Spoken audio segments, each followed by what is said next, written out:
Hi hello friends, welcome back to my channel. ನಾನು ನಿಮ್ಮ ಗಾಯತ್ರಿ. ಎಲ್ಲರೂ ಹೇಗಿದ್ದೀರಾ? ಚೆನ್ನಾಗಿದ್ದೀರಾ? ನಾನಂತೂ ತುಂಬಾ ಚೆನ್ನಾಗಿದ್ದೀನಿ ಫ್ರೆಂಡ್ಸ್. ಸೋಮವಾರದ ಲಾಗ್ನ ನಿಮ್ಮ ಜೊತೆ ಶೇರ್ ಮಾಡ್ಕೊತಾ ಇದ್ದೀನಿ. ಈಗ ತಾನೇ ದೇವ್ರ ಪೂಜೆ ಆಯಿತು.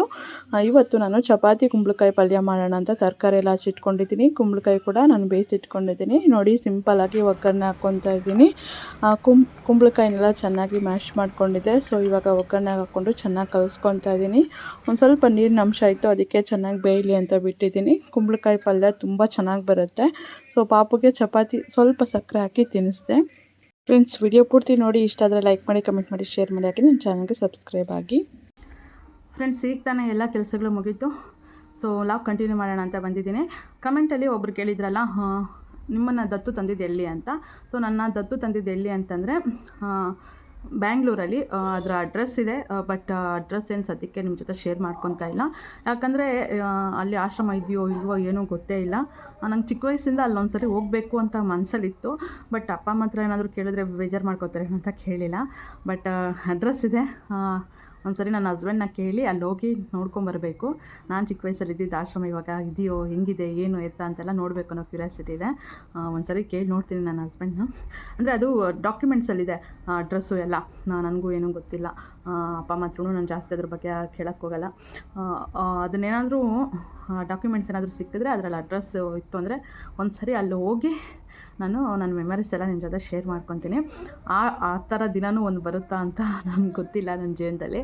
ಯಾಕಂದರೆ ಹೋಗಬೇಕು, ಕರ್ಕೊಂಡು ಹೋಗ್ತಾರಾ ಇಲ್ಲ ನೋಡಬೇಕು ನನ್ನ ಹಸ್ಬೆಂಡು. ಸೊ ನೋಡೋಣ. ಸೊ ಬೆಂಗಳೂರಲ್ಲೇ ಒಂದು ಇದು ಅಪ್ಪ ಹೇಳಿದ್ರಲ್ಲ RT ನಗರ ಅಂತ. ಸೊ ಅಲ್ಲಿಂದ ತಂದಿದ್ದು ದತ್ತು ನನ್ನ. ಸೊ ನಮ್ಮ ಅಪ್ಪ ಜೊತೆ ಮಾಡಿರೋಂಥ ವೀಡಿಯೋಗೆ ಒಳ್ಳೆ ರೆಸ್ಪಾಂಡ್ ಬಂದಿದೆ. ವ್ಯೂಸ್ ಚೆನ್ನಾಗಿ ಬಂದಿದೆ. ತುಂಬ ಜನ ಲೈಕ್ ಮಾಡಿದ್ದೀರಾ ಮತ್ತು ಕಮೆಂಟ್ ಕೂಡ ಮಾಡಿದ್ದೀರಾ. ಸೊ ಅಪ್ಪ ಅಮ್ಮ ನಿನಗೆ ಇಂಥ ಒಳ್ಳೆ ಅಪ್ಪ ಅಮ್ಮ ಸಿಗೋಕ್ಕೆ ನೀನು ತುಂಬ ಅದೃಷ್ಟ ಮಾಡಿದ್ದೆ ಅಂತಲೂ ಕೂಡ ಕಮೆಂಟ್ ಕೊಟ್ಟಿದ್ರಿ. ಹೌದು, ನಾನು ನಿಜವಾಗ್ಲೂ ತುಂಬ ಅದೃಷ್ಟ ಮಾಡಿದೆ. ಹೇಳ್ಬೇಕಂದ್ರೆ ಪುಣ್ಯನೇ ಮಾಡಿದೆ ನಮ್ಮ ಅಪ್ಪ ಅಮ್ಮ ಅಂಥವ್ರನ್ನ ನಾನು ಪಡೆಯೋಕ್ಕೆ. ಯಾಕೆ ಅಂತಂದರೆ ಅವರು ನನ್ನ ದತ್ತು ತಗೊಳ್ಳೋಕೆ ಬಂದಾಗ ಇನ್ನೊಂದು ಮಗುನೇ ನೋಡಲಿಲ್ಲ. ನನ್ನೇ ಫಸ್ಟು ನೋಡಿದ್ದಾರೆ. ಅಂದರೆ ಅವ್ರನ್ನ ಕೇಳಿದ್ದಾರೆ, ನಮ್ಮ ಅಪ್ಪ ಅಮ್ಮ ಹತ್ರ ಕೇಳಿದ್ದಾರೆ. ಅಂದರೆ ಆಶ್ರಮದವರು, ನಿಮಗೆ ಯಾವ ಥರ ಮಗು ಬೇಕು, ಹೇಗಿರಬೇಕು ಅಂತ ಕೇಳಿದ್ದಾರೆ. ಒಂದೇ ಮಗು ಕೊಡೋದು, ಆದರೆ ನಿಮ್ಗೆ ಯಾವ ಥರ ಮಗು ಬೇಕು ಹೇಳಿ, ಆ ಥರ ಮಗುನ ಕೊಡ್ತೀವಿ ಅಂತ ಅವರು ಹೇಳಿದ್ದಾರೆ. ಆದರೆ ಅವರು ನಮ್ಮ ಅಪ್ಪ ಅಮ್ಮ ಏನು ಹೇಳಿದ್ದಾರೆ ಗೊತ್ತಾ, ಯಾರಿಗೂ ಬೇಡ ಅನ್ನೋ ಮಗುನೇ ಕೊಡಿ, ಯಾರಿಗೂ ಬೇಡದಾಗಿರೋ ಮಗುನೇ ಕೊಡಿ, ನಾವು ಕರ್ಕೊಂಡು ಹೋಗ್ತೀವಿ. ಮಗು ಹೇಗಿದ್ರೂ ಪರವಾಗಿಲ್ಲ, ನಾವು ಮಗು ಹೆಂಗಿತ್ತು ಅಂದರೂ ಪರವಾಗಿಲ್ಲ, ಹೆಣ್ಮಗು ನಾವು ದತ್ತು ತೊಗೊತೀವಿ, ಕರ್ಕೊಂಡು ಹೋಗ್ತೀವಿ, ನಾವು ಸಾಕ್ತೀವಿ ಚೆನ್ನಾಗಿ ಅಂತ ಹೇಳಿದ್ದಾರೆ. ಆವಾಗ ಆಶ್ರಮದವರು ನನ್ನನ್ನು ಸೆಲೆಕ್ಟ್ ಮಾಡಿದ್ದಾರೆ. ನೋಡಿ, ಯಾರಿಗೂ ಬೇಡದಾಗಿರೋ ಮಗುನೇ ತೋರಿಸಿ ಅಂದಿದ್ದಕ್ಕೆ ನನ್ನೇ ಕರ್ಕೊಂಬಂದಿದ್ದಾರೆ.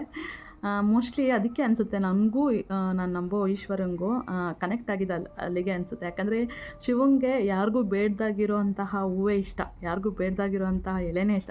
ಯಾರು ಇಲ್ದಿರೋ ಅಂಥ ಅನಾಥರು ಅಂದ್ರೇ ಶಿವಂಗೆ ಇಷ್ಟ, ಯಾರಿಗೂ ಬೇಡದಾಗಿರೋರೇ ಶಿವಂಗೆ ಇಷ್ಟ. ಅಂಥವ್ರಿಗೆ ಶಿವ ತುಂಬ ಕರುಣಿಸೋದು. ಅದಕ್ಕೆ ನನಗೂ ಶಿವಂಗೂ ತುಂಬ ಅಟ್ಯಾಚ್ಮೆಂಟ್ ಆಗಿಬಿಟ್ಟಿರೋದು ಅದಕ್ಕೆ ಅನಿಸುತ್ತೆ. ಸೊ ಇಲ್ಲಿ ಯಾರಿಗೂ ಬೇಡದಾಗಿರೋ ಮಗು ನಮ್ಮ ಅಪ್ಪ ಅಮ್ಮ ಕರ್ಕೊಂಬಂದ್ರಲ್ಲ. ಈಗ ನಾನು ಎಲ್ಲರಿಗೂ ಬೇಕಪ್ಪ, ನಮ್ಮ ಫ್ಯಾಮಿಲಿ ಎಲ್ಲರಿಗೂ ನಾನು ಬೇಕು, ನನಗೂ ಎಲ್ಲರೂ ಬೇಕು. ಸೊ ನೋಡಿ, ಎಲ್ಲ ಚೇಂಜಸ್ ಆಗುತ್ತೆ. ಒಂದನ್ನೇ ಕೊರಗೋದು ಬೇಡ. ಏನೋ ಒಂದು ಲೈಫಲ್ಲಿ ನಡೆದೋಗ್ಬಿಟ್ಟಿದೆ ಅಂತ ಅಂದ್ಬಿಟ್ಟು ಅದನ್ನೇ ತಲೆಯಲ್ಲಿ ಇಟ್ಕೊಳ್ಳೋದು ಬೇಡ. ಮುಂದಕ್ಕೆ ಹೊಸ ನಮ್ಮ ಲೈಫ್ನ ಬ್ಯೂಟಿಫುಲ್ಲಾಗಿ ಇಟ್ಕೊಳ್ಳೋಕೆ ನಾವೇನು ಮಾಡಬೇಕು ಅಂತ ಯೋಚನೆ ಮಾಡ್ಕೊಂಡು ಹೋಗ್ಬಿಟ್ರೆ ಚೆನ್ನಾಗಿರುತ್ತೆ ಜೀವನ. ಮೊದಲಾದರೆ ಹತ್ಕೊಂಡ್ಬಿಡ್ತಾಯಿದ್ದೆ ನಾನು. ಈ ಥರ ನನ್ನ ದತ್ತು ಮಗು ಸಾಕಿದವರು ಅದು ಇದು ಅಂತ ಹೇಳಿದ್ರೆ ನಾನು ಹತ್ಕೊಂಡ್ಬಿಡ್ತಾಯಿದ್ದೆ. ಇವಾಗ ಸ್ವಲ್ಪ ಮೆಚುರಿಟಿ ಬಂದಿದೆ. ಸ್ವಲ್ಪ ಮೆಚ್ಯೂರಾಗಿ ಯೋಚನೆ ಮಾಡ್ತೀನಿ.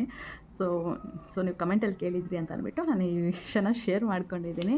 ನಂಗೆ ನಿಜವಾಗ್ಲೂ ತುಂಬ ಖುಷಿ ಆಯಿತು ನಮ್ಮ ಅಪ್ಪ ಜೊತೆ ಮಾಡಿರೋಂಥ ವೀಡಿಯೋಗೆ ಒಳ್ಳೆ ರೆಸ್ಪಾಂಡ್ ಬಂದಿದೆ ಅಂತ ಅಂದ್ಬಿಟ್ಟು. So thank you so much. So friends, ಪಾಪುಗೆ ಇದನ್ನು ಕೊಡ್ತಾಯಿದ್ದೀನಿ. ನೂಡಲ್ಸ್ ಅಂತ, ಇದು ಚಟಾಪಟ್ ನೂಡಲ್ಸ್ ಅಂತ. ಸೊ ನೋಡಿ, ಈ ಪ್ಯಾಕೆಟು ಇದರಲ್ಲಿರೋದು ಪಾಪು ಕೊಡ್ತಾಯಿದ್ದೀನಿ.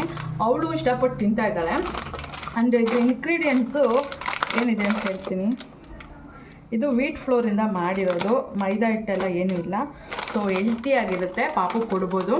ಏನಾದರೂ ಸ್ನ್ಯಾಕ್ಸ್ ಬೇಕು ಪಾಪುಗೆ, ಬಾಯಿ ರುಚಿ ಬೇಕು, ಏನಾದರೂ ತಿನ್ನಬೇಕು ಅಂತ ಅನಿಸಿದ್ರೆ ಇದು ತಗೊಂಡು ತಿನ್ನಿ. ಚೆನ್ನಾಗಿದೆ ಈ ಪ್ಯಾಕೆಟು, ನನಗೂ ತುಂಬ ಇಷ್ಟ ಆಯಿತು, ಸಖತ್ತಾಗಿದೆ.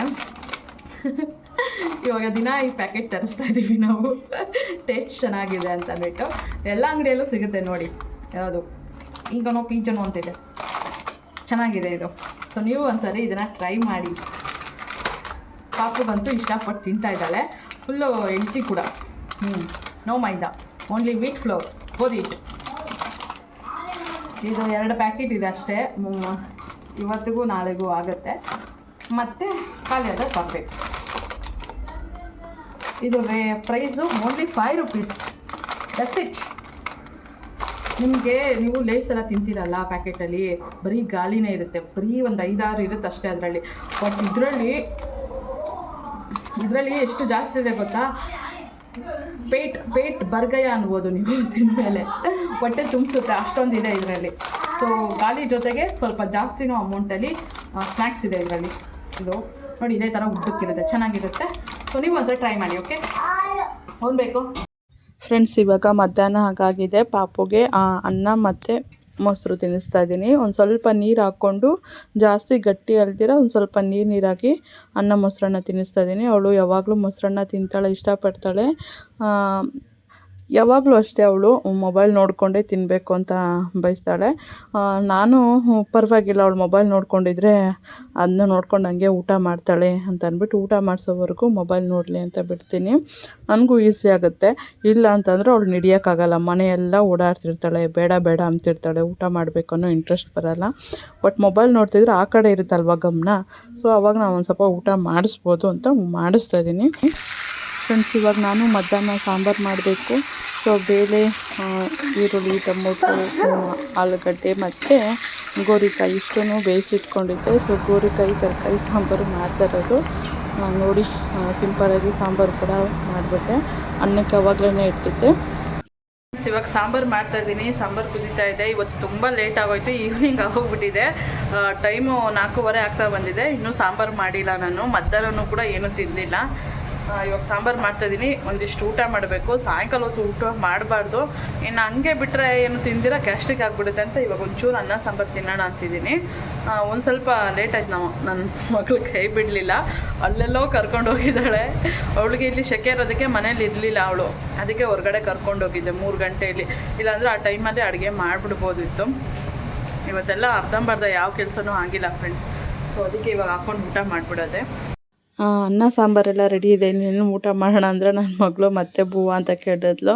ಅನ್ನ ಮಜ್ಜಿಗೆ ಮತ್ತೆ ಏನು ತಿನ್ನಿಸೋದು ಅಂತ ಅಂದ್ಬಿಟ್ಟು ಚಪಾತಿ ಇತ್ತು, ಅದಕ್ಕೆ ಹಾಲಿಗೆ ಸ್ವಲ್ಪ ಚಪಾತಿ ನೆನೆಸ್ಬಿಟ್ಟು ತಿನ್ನಿಸ್ದೆ. ಇವಾಗ ನಾನು ಅನ್ನ ಸಾಂಬಾರು ಹಾಕ್ಕೊಂಡು ಊಟ ಮಾಡಿದೆ. ಫ್ರೆಂಡ್ಸ್, ಇವಾಗ ಸಂಜೆ 6 ಗಂಟೆ ಮೇಲಾಗಿದೆ. ಇವಾಗ ನಾನು ಪಾಪುನ ಕರ್ಕೊಂಡು ಡೈರಿ ಹತ್ರ ಹೋಗಿದ್ದೆ. ಮಳೆ ಬರೋಂಗಿತ್ತು, ಅದಕ್ಕೆ ಬೇಗ ಹೋಗಿ ಬೇಗ ಬಂದ್ಬಿಟ್ವಿ. ಹಾಗೆ ಫ್ರೆಂಡ್ಸ್, ಇನ್ನೂ ಸಬ್ಸ್ಕ್ರೈಬ್ ಆಗಿಲ್ಲ ಅಂದರೆ ದಯವಿಟ್ಟು ನನ್ನ ಚಾನಲ್ಗೆ ಸಬ್ಸ್ಕ್ರೈಬ್ ಆಗಿ. ವಿಡಿಯೋ ಇಷ್ಟ ಆದರೆ ಪ್ಲೀಸ್ ಲೈಕ್ ಮಾಡಿ, ಕಮೆಂಟ್ ಮಾಡಿ, ಶೇರ್ ಮಾಡಿ. ನಾನು ಮತ್ತೆ ಮುಂದಿನ ಲಾಗಲ್ಲಿ ಭೇಟಿ ಆಗ್ತೀನಿ. ನಿಮ್ಮ ಅಭಿಪ್ರಾಯಗಳನ್ನ ದಯವಿಟ್ಟು ಕಮೆಂಟ್ ಮೂಲಕ ತಿಳಿಸಿ ಅಂತ ಕೇಳ್ತಾ ಪ್ಲೀಸ್ ಸಪೋರ್ಟ್ ಮಾಡಿ. Thanks for watching. Bye everyone.